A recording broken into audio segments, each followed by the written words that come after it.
Et salut à tous, c'est YangJ et bienvenue pour cette première vidéo de Deck Profile. Deck Profile du deck renoncé de l'ami Geoffrey. Geoffrey qui est l'un des premiers abonnés de la chaîne et à qui j'ai tout simplement demandé de nous faire une petite démonstration et une petite decklist de son deck qui m'a l'air vraiment sympa. J'ai déjà joué avec lui quelques fois sur Percy, donc on a fait quelques duels. Et je vous avoue que son deck m'a posé pas mal de problèmes à plusieurs reprises.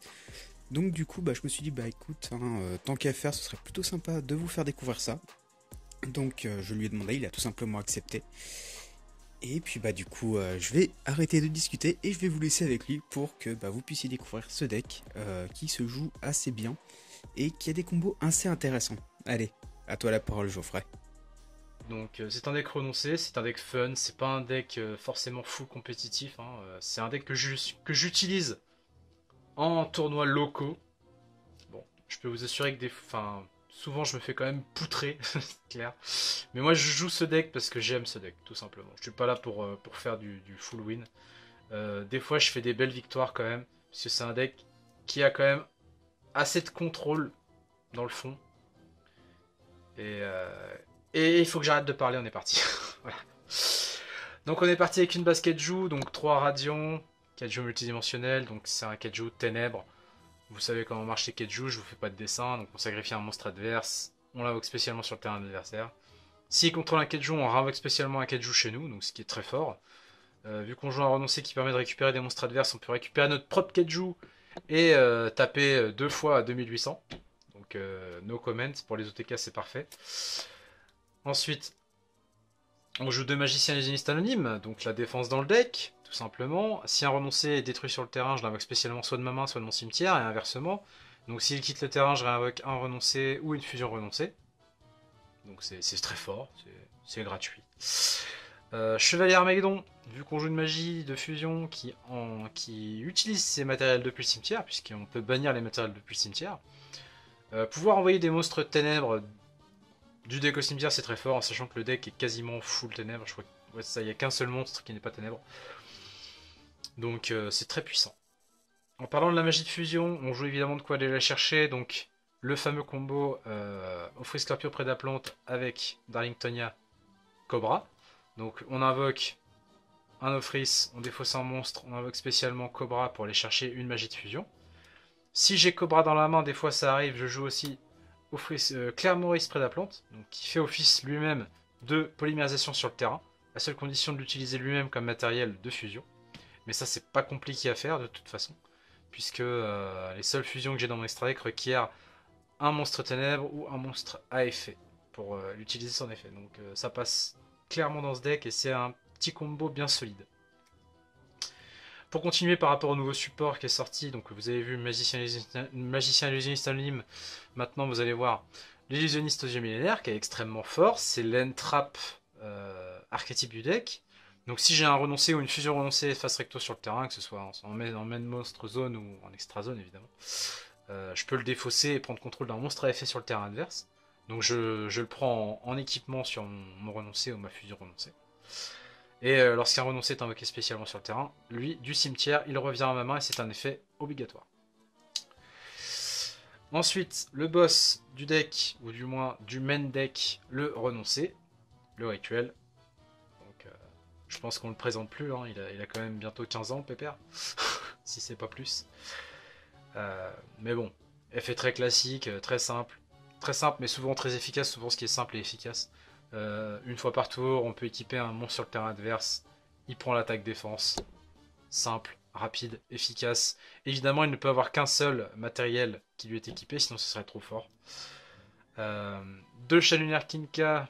Ensuite, lui, donc dès qu'il est invoqué normalement, il invoque spécialement un monstre de niveau 1. Donc ça a réinvoqué le renoncer ou la fusion. Ou un autre monstre de niveau 1, de toute façon. En parlant d'autres monstres de niveau 1, en voilà un qui est vachement super intéressant, c'est le bulbe luisant. Puisque du coup, il s'invoque spécialement du cimetière, c'est un petit peu gratuit, on va dire. Et c'est un synthoniseur terre qui me sert à faire un combo, je vous montrerai après. Donc 21 monstres pour la base monstre. Hop. On passe à la base magie du coup. 3 pré-préparations des raids. Donc si vous connaissez pas cette carte et que vous jouez rituel, mon dieu, je vous invite à utiliser cette carte vivement si vous jouez des decks rituels. Surtout des decks rituels qui ont leur propre magie archétype, enfin leur propre magie associée. Les monstres rituels qui ont leur propre magie associée, je vais y arriver. Puisque cette carte va chercher une magie rituelle qui liste une magie rituelle et un monstre rituel qui est listé précisément sur cette magie. Donc là, il est listé précisément le renoncer.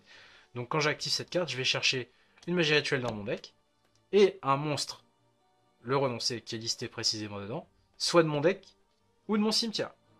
La pré-préparation peut aussi ajouter du cimetière, donc c'est très fort. Donc évidemment, 3 magies de rituel. Pour la partie fusion du deck, on joue la nouvelle magie de fusion pour le deck renoncé. Donc le renoncé de la fusion qui est extrêmement fort, qui peut utiliser ses matériels depuis le cimetière, ce qui est encore une fois un énorme avantage, puisque quand on a seul cette carte dans la main et qu'on a ce qu'il faut dans le cimetière, on peut l'activer. Des fois quand on est en top deck, en fin de game, ça peut clairement sauver une partie. Vu qu'on joue beaucoup avec son extra deck aussi, on veut des fusions instantanées pour pouvoir invoquer instantanément n'importe quel monstre fusion de max niveau 5 depuis son extra deck. Vu qu'on joue aussi un deck qui est full ténèbres, Invitation des ténèbres pour un peu de pioche, ça fait pas de mal, tout simplement. Ensuite, on va passer à la partie staple du deck. Donc staple qui pour moi sont obligatoires dans le deck pour que le deck tourne en quelque sorte et aussi évite de prendre trop d'interruptions. Donc évidemment pour lutter contre les effets en cimetière et principalement contre les end trap, la plaie par la tombe. Pour lutter contre les MP, parce que ce deck n'aime vraiment pas les pièges de tourbillon jumeau. Pour jouer toujours avec le cimetière, parce que ce deck adore jouer avec son cimetière, un sacrifice inutile. Quand on a un cimetière bien rempli, ou quand le cimetière de l'adversaire est bien rempli, on adore un Monster Reborn. Et surtout, on a récupéré il n'y a pas longtemps une super polymérisation, qui sert pour des petits combos sympathiques que je vous montrerai tout à l'heure. Voilà. Donc, 21 magies. Le deck est composé de 21 monstres et 21 magies, ça fait 42, le deck est optimisé à 42 cartes. On va passer à l'extra deck. Donc le dragon fusion venin affamé, donc 2 monstres ténèbres sur le terrain. Donc on peut le sortir avec le Claire Maurice ou la super polymérisation. S'il y a un monstre ténèbre en face, on peut même utiliser les monstres en face, ce qui est plutôt pratique. Guerrier Carbonala, pour la fusion instantanée, il est niveau 4, il est terre. Donc évidemment il sert avec Bulbelusan pour sortir un certain Leonaturia que je ne citerai pas. Parce que cette carte est beaucoup trop abusée. Voilà. De toute façon il va être présenté quand même, ne vous inquiétez pas. Ensuite on a le boss monster du deck qui fait partie du nouvel archétype renoncé. Donc le renoncé aux yeux millénaires. La meilleure fusion du deck. Effet rapide, on peut chaîner un effet de l'adversaire, un effet de monstre de l'adversaire. Prendre contrôle d'un monstre sur son terrain ou dans son cimetière. Et les autres copies des monstres qui sont équipés à cette fusion voient leurs effets annulés et ne peuvent plus déclarer d'attaque. Très puissant. L'ancienne fusion, car il faut quand même le renoncer aux 1000 yeux, qui a un effet extrêmement intéressant également, puisqu'il permet de temporiser. Il va nous permettre, lorsqu'il est face recto sur le terrain, que notre adversaire ne puisse pas nous attaquer, puisque lorsqu'il est face recto sur le terrain, seul lui peut déclarer les attaques. Et les autres monstres sur le terrain ne peuvent pas changer leur position de combat. La seule synchro du deck, évidemment, hein, un synthoniseur terre, un monstre non synthoniseur terre, pour le Guerrier Carbonala, le Leonaturia, qui est extrêmement fort dans le format actuel. Un numéro 39 Utopie, parce que c'est très fort. Je vous ai trollé. Évidemment, je joue le package complet avec Utopie Éclair. Ça me semble tout à fait logique et légitime. Ça permet de faire des OTK extrêmement forts, puisque vous n'oubliez pas qu'Utopie Éclair peut taper jusqu'à 5000 points d'attaque en battle phase et empêche l'activation des effets durant la battle phase, donc c'est extrêmement fort. Durant le combat avec lui, seulement avec lui, pas durant la battle phase. Le Chevalier Exciton, qui est revenu de la banlist, des entrailles, des profondeurs de la banlist, qui fait extrêmement plaisir, donc je le joue évidemment. Pour lutter encore contre les MP, on a le Dragon de la Tornade, parce que bah j'aime pas les pièges, tout simplement. J'aime pas les pièges, voilà. Ouais, j'aime pas les pièges. Et on a une seule Xyz de rang 1, l'Es Princesse Sylvane, qui va permettre soit d'envoyer un monstre au cimetière quand on n'a pas de chance, et si on a un peu de chance, bah de toute façon, quoi qu'il arrive, si ça envoie un monstre au cimetière, on est content, parce qu'on aime bien envoyer nos monstres au cimetière. Et sinon, si c'est une magie que je révèle, je l'ajoute à ma main. Donc c'est son effet très simple, hein, on détache, révèle, c'est une magie, j'ajoute à ma main, c'est un monstre, il va au cimetière. Simple. Base Link. La bouée apprentie sorcière, de monstres ténèbres, très facile à sortir, très intéressante, permet de récupérer des monstres du cimetière, ça recycle. Preneur Underclock pour les ETK, très, très basique, très simple, mais extrêmement grisant pour l'adversaire. On joue des monstres de niveau 1, donc un Link Kuriboh me semble tout à fait adapté au deck. C'est normal. Et on a des jetons, parce que bah, c'est toujours pratique d'avoir des jetons. Donc au niveau du side, on joue Dark Hole, Raigeki. Donc ça c'est quand on est déjà sur une partie qui est déjà à la deuxième manche. En général, si notre adversaire nous fait veut prendre la main et qu'on commence deuxième, moi je side ça, c'est pour gérer directement des monstres sur le terrain. Et en plus, c'est des cartes qui ont du poids. Quand je dis que c'est des cartes qui ont du poids, c'est des cartes que dès que votre adversaire va les voir en général, s'il a de quoi les annuler, il va les annuler. Donc si c'est annuler un Raigeki ou un Dark Hole pour pouvoir jouer tranquillement derrière, c'est aussi des cartes qui permettent de clairement bluffer, entre guillemets, faire un bluff à votre adversaire et qui vous permet derrière de jouer directement ce que vous avez besoin pour essayer de remonter le terrain qu'il aura placé en tour 0. Justement pour gérer les terrains qui sont placés en tour 0, pour gérer surtout les monstres qui sont un peu embêtants, on joue le Graal interdit. Graal interdit qui annule les effets de monstres évidemment. Donc c'est pareil, si votre adversaire doit annuler une magie qui empêche un effet de monstre, il annulera forcément ceci en premier lieu. Vous sortez un Graal interdit, en général votre adversaire a la petite goutte de sueur qui tombe, hein. C'est clair, surtout si le monstre en face a un effet intéressant mais qu'il reste ciblable, parce que malheureusement le Graal interdit sa cible, ça c'est le seul défaut. Vu que j'aime pas du tout les pièges et que j'aime pas les pièges, donc je joue ce qu'il faut pour lutter contre les pièges. Mangeur de pièges, c'est pas très joué dans les side decks, j'en vois nulle part. Moi je joue mangeur de pièges parce que c'est très fort, ça permet d'envoyer un piège face recto contrôlé par votre adversaire et invoquer spécialement ce monstre. Tout simplement, c'est gratuit. De plus, c'est une condition d'invocation, donc ce sera pas annulable. Même si on peut striker l'invocation spéciale, le piège face recto contrôlé par votre adversaire ira quand même au cimetière. Donc, même s'il se fait striker, c'est gratuit, ça vous débarrasse d'un piège embêtant. En ce moment, je pense à Parfait Anti-Magie, en plus qui a été réédité il n'y a pas longtemps, qui est extrêmement agaçant comme piège et qui bloque totalement mon deck à moi. Donc, enfin, mon deck renoncé est totalement paralysé par ce Parfait Anti-Magie. Et quand je side, j'aime bien ajouter ceci pour lutter contre Parfait Anti-Magie. Et je joue évidemment, pour lutter contre les pièges, le décret royal, puisque je n'aime pas les pièges, mais vraiment pas les pièges. Et le décret royal me semble l'arme la plus adaptée pour ceci. Je joue 3 barrières dimensionnelles, je la rejoue depuis pas très longtemps, c'est surtout contre Dragon du Tonnerre, puisque Dragon du Tonnerre fait très mal quand même. Donc, je la rajoute depuis pas longtemps. Mais je peux vous assurer que contre Dragon du Tonnerre, c'est très fort. Voilà. À condition de commencer premier et de toucher son side. C'est pour ça qu'on la joue x3. Faut pas déconner. Et le dernier staple, limité, j'ai envie de dire.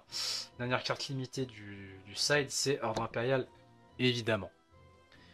Donc, quand mon terrain est placé, je peux vous assurer que ça me dérange pas d'activer ça et d'empêcher totalement l'adversaire de jouer. Donc voilà, donc on se retrouve pour la prochaine, enfin la seconde partie du coup de la vidéo, pour la démonstration de combo du deck renoncé. Donc je suis en train de mélanger le deck tranquillement, et puis on va commencer. Donc je fais une démonstration de combo. Au départ je voulais faire une démonstration de combo seulement par rapport, enfin plutôt avec le fait de commencer premier ou le fait de commencer deuxième. Mais au final, la démonstration pour commencer premier suffira largement, puisque le deck a clairement les ressources pour commencer premier. Et puis, c'est toujours plus simple de voir les combos pour commencer premier, puisque on n'a que 5 cartes en main. Donc c'est toujours sympa de voir comment le deck peut se débrouiller avec seulement ces 5 cartes de départ, quoi. Voilà, voilà. Donc on va faire ça de façon très simple. Je pense qu'on fera 2 tests, et plutôt 2 tests qui vont se dérouler sur plusieurs tours, évidemment des tours factices, puisque je suis tout seul. J'ai pas d'adversaire en face. Donc on va faire des tours factices, en supposant ce que l'adversaire pourrait faire ou non, au final. Bon.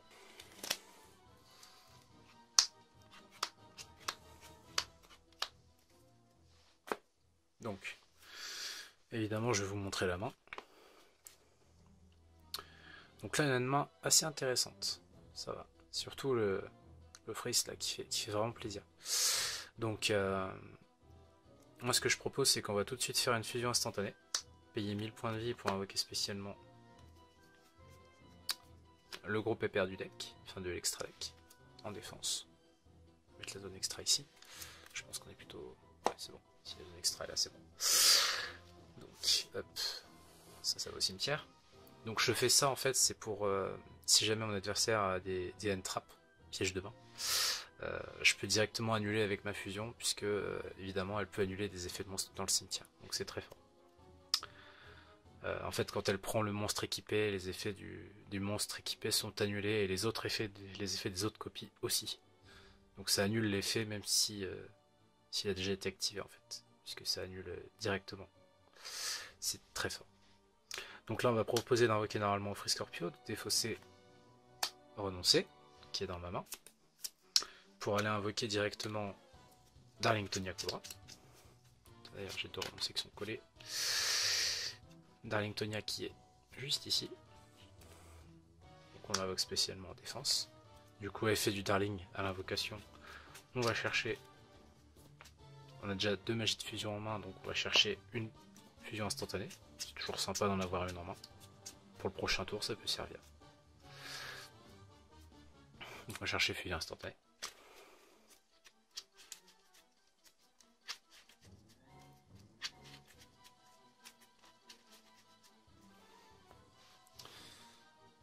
On ajoute à la main. Donc là, ce qui reste en main. Donc 2 fusions et...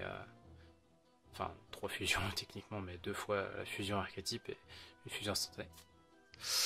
Donc, là on est dans une situation plutôt correcte, je dirais, puisque du coup on va prendre nos Free Scorpio et mon renoncer aux yeux millénaires pour faire une Link 2. On va faire oui apprenti, qui va booster de 500 tous les monstres ténèbres sur le terrain et baisser de 400 points l'attaque des monstres lumière. L'avantage c'est qu'elle booste tous mes monstres, puisque tous mes monstres sont ténèbres, je le rappelle. Ensuite, on va directement faire un renoncer de la fusion, pour avoir un peu de matière sur le terrain tout de même. Donc on va bannir un renoncer et un Free Scorpio du cimetière.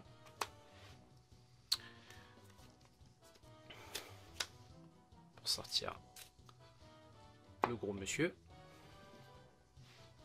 Donc bon, vu qu'on est en tour 0, évidemment, l'effet de la magie, on l'utilisera plutôt au tour d'après. Ça me semble logique. On va quand même... C'est une carte pour bluffer l'adversaire. Donc c'est ma fusion... mon renoncer de la fusion, mais c'est pas un problème, cette carte, même si elle est au cimetière, elle est utile. On va poser pour faire un petit bluff quand même. Donc là actuellement on a Darlingtonia, donc c'est 500 attaque défense, donc il a 2000 de défense. On a oui apprenti à 1009, si jamais elle est détruite, on peut récupérer un monstre ténèbre, donc on pourra remélanger notre fusion dans notre extra deck. Ce qui est plutôt, on pourra remettre notre fusion à l'extra deck, ce qui est plutôt très fort. Ça nous permettra de réutiliser une fusion en cas de problème. Et on a une carte dans la main, donc la fusion instantanée pour le tour d'après en cas de problème. Donc ça c'est un board assez classique, hein. Main classique, c'est un board plutôt classique qui sort assez souvent. Voilà, c'est une main régulière, on va dire. Voilà. On va partir sur un deuxième test. Quoique... Non, je vais vous faire quand même le... Ouais. Je vais simuler un tour qui est passé. Exemple. Moi, là, ça c'est parce que là, Ça arrive pas souvent ça. De repiocher la même carte. Parce que sinon j'avais quoi derrière encore? Derrière j'avais une invitation qui était beaucoup plus intéressante évidemment. Mais là techniquement on a un board plutôt sympathique puisque quoi qu'il arrive on pourra annuler un effet de monstre. Équiper un monstre. Si jamais notre adversaire nous casse la renoncée de la fusion, bah, on aura toujours une au cimetière pour pouvoir reprendre un monstre derrière durant notre tour. On peut même en laisser une si jamais on arrive à respect notre fusion ou si on le refait sur cette fusion là, si elle est toujours là, hein, pour continuer à la renforcer en attaque et à continuer à bloquer les effets de monstres adverses. Donc ouais, une bonne main, une très bonne main de départ, ça va. Une main assez régulière quand même, mais pas mauvaise quand même. Donc ensuite, deuxième test.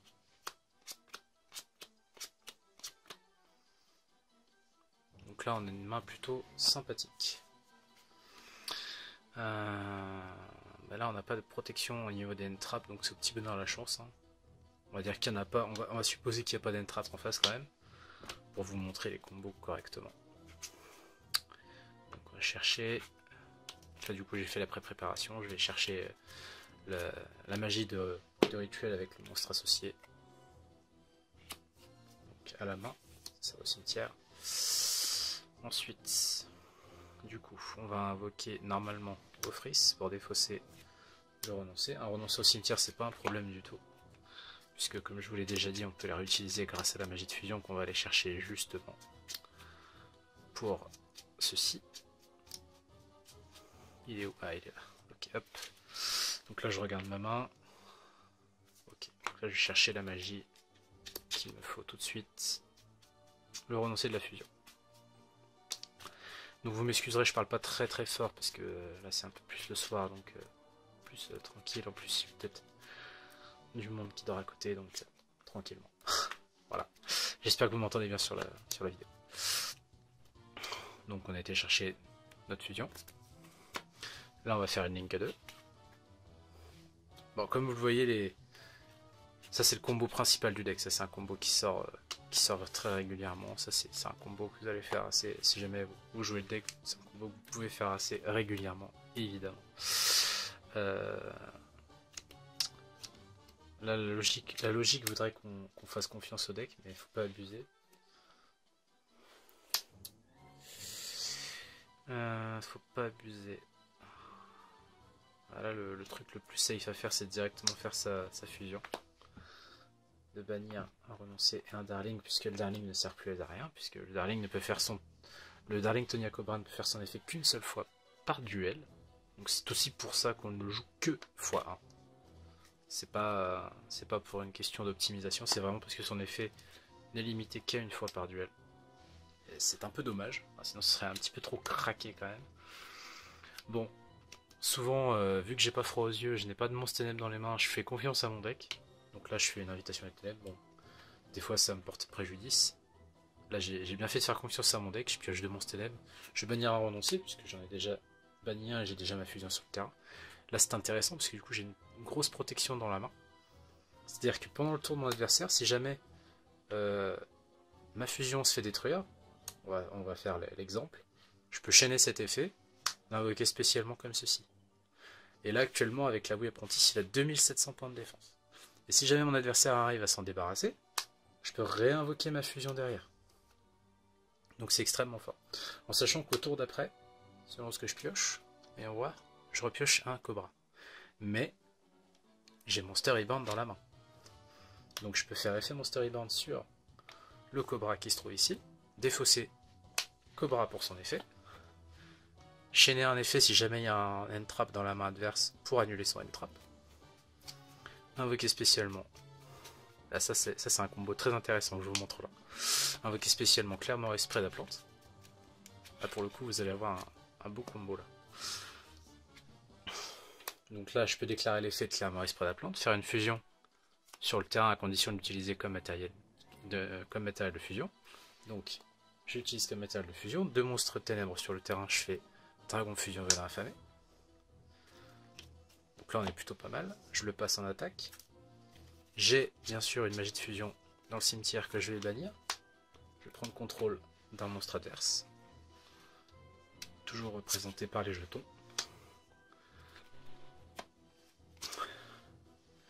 Bon là j'ai 2 cartes un petit peu mortes dans la main, mais ça arrive des fois malheureusement. Quand on joue pas forcément ces rituels, ça c'est des situations qui peuvent arriver, d'ailleurs très régulièrement. C'est pour ça que je joue tourbillon jumeau en fait, c'est que si je ne joue pas les rituels, les magies je peux les défausser pour tourbillon jumeau et pour péter 2 cartes magie piège adverse. Donc, quoi qu'il arrive, je peux les recycler, elles peuvent servir pour autre chose, pour défausser avec les tourbillons jumeaux ou la super polymérisation. Donc voilà. Donc bah là écoutez, vous avez un board quasiment parfait, il manque juste le lion Naturia pour compléter le combo parfait. Mais comme je vous dis, Lion Naturia c'est pas un combo qui sort tout le temps, c'est plus un combo que je fais quand je peux le faire, je le fais quoi. C'est un combo qui est là pour dire c'est une option, c'est vraiment une option. C'est pas forcément le full win, le combo que j'attends de faire tout le temps, tous les jours, hein. Voilà. Mais c'est un combo qui est là, qui est possible. Et voilà, c'est la fin de cette petite vidéo sur le deck profile du renoncé. J'espère que cette vidéo vous aura plu. N'hésitez pas à vous abonner, à lâcher un petit pouce bleu, à partager, ça fait toujours plaisir. Pour ma part, je remercie Geoffrey pour sa participation qui m'a pas mal aidé. C'est vraiment sympa en tout cas, merci à toi. Et du coup, si jamais vous voulez voir un deck profile en particulier, n'hésitez pas à le mettre dans les commentaires, j'essaierai de vous la faire. Pour ma part, je vous dis à la prochaine, salut à tous.